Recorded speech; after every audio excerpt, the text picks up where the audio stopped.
No, buongiorno oppure buonasera. Siamo nello studio del dottor professor Roberto Bianchini. Vi presentiamo la sua ultima antologia di racconti, Non ricordo più nulla.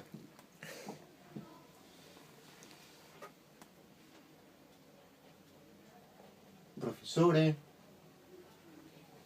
Professore? Buonasera professore. Buonasera. Sa come, non so se si ricorda, ma avevamo appuntamento questa sera per parlare della sua antologia di racconti. Appuntamento? Sì, questa sera. Che ora? A quest'ora. Quale di queste ore? Sono 4 ore diverse. Ma scelga lei quella che preferisce. Questa! Bene.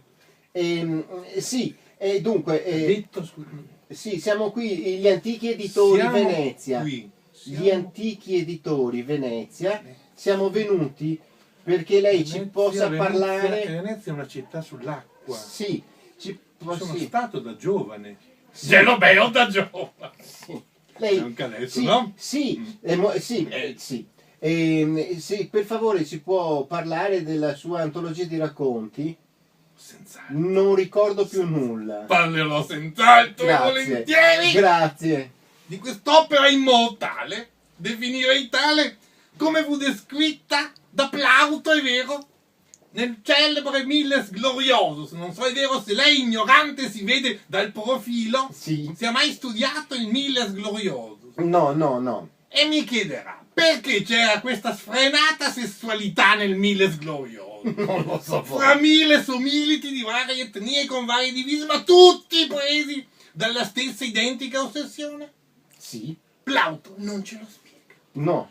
Non ce lo spiegherà mai. E questo...